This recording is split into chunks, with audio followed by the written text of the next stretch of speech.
Hello everyone, how are you doing? This is MD Tech here with another quick tutorial.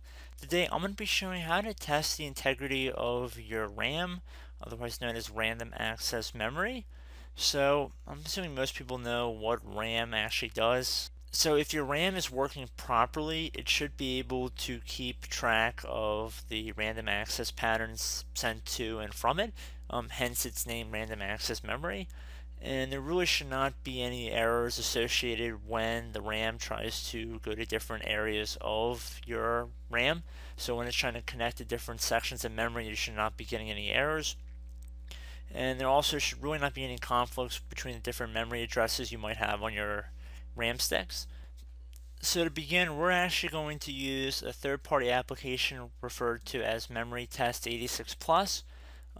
Please keep in mind you have to have a removable media device or some sort of external media to download and run this tool off of, because the whole purpose of it is to isolate the RAM on your computer so that you cannot take that into account when performing the test. So we're going to just start by downloading the tool online.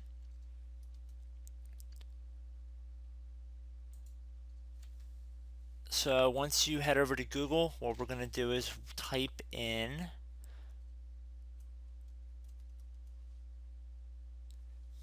mem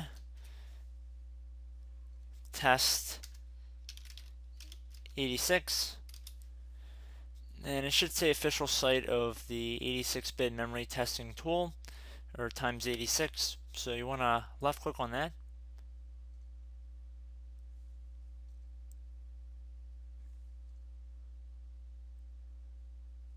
On the right side here, you want to left click on this button that says download now.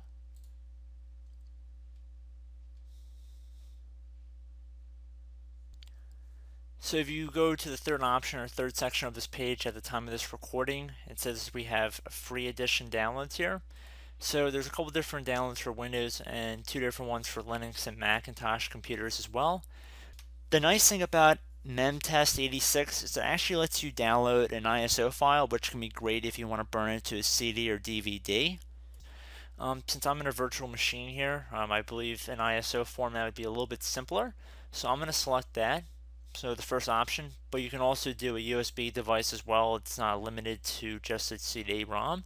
And then you just still follow along with the directions of this tutorial. So anyway, we can see the tool finished downloading. So I'm going to open it up.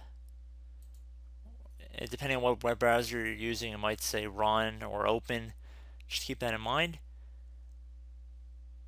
So then I see I have an ISO file here, and we also have a text file that says readme. So we're going to open up the readme text file.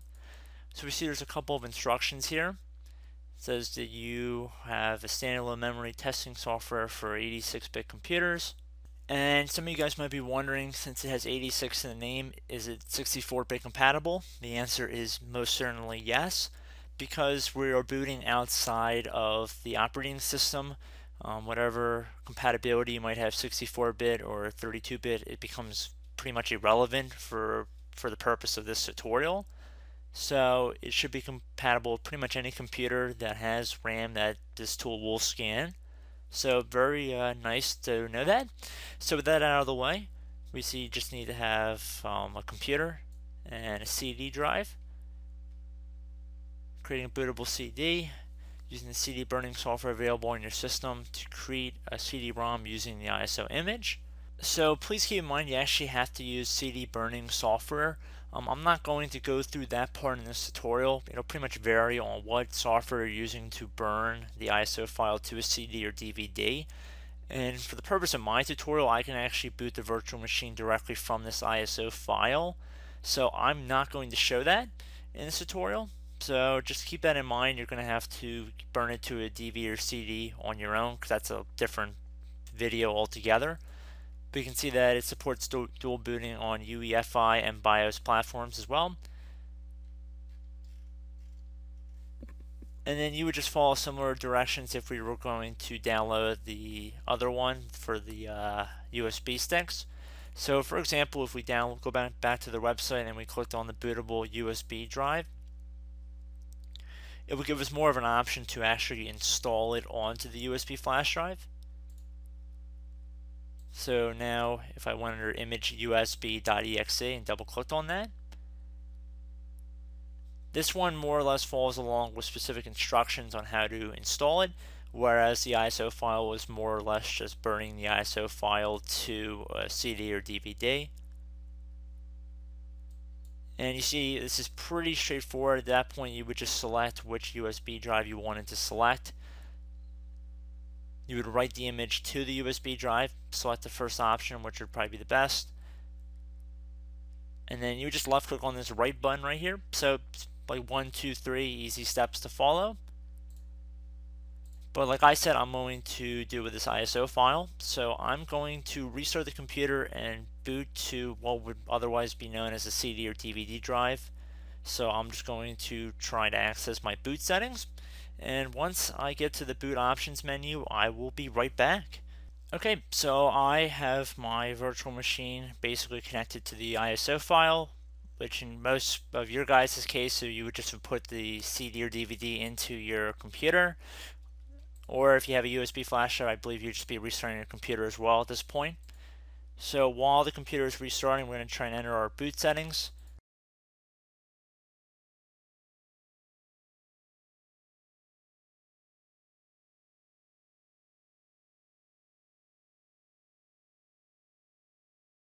Okay, so underneath the boot menu, because we can say that I burned the ISO file to a CD or DVD, I'm going to scroll down using my arrow keys on my keyboard until I get to the CD-ROM drive entry, and then I'm going to hit enter on my keyboard. Okay, so now we see there's a few different options here. We see there are two different available versions, and it'll begin to scan pretty much instantaneously.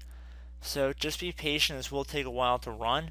It should run at least 8 passes in order to be shown to be credible or have credible results, because you have to have consecutive passes in order to see what exactly is going on with your RAM. Now please keep in mind that there's a couple different factors we have to factor in here.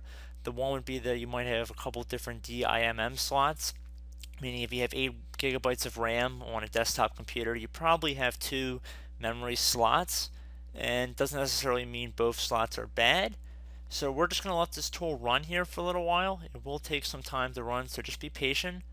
And once it is done, I will be right back.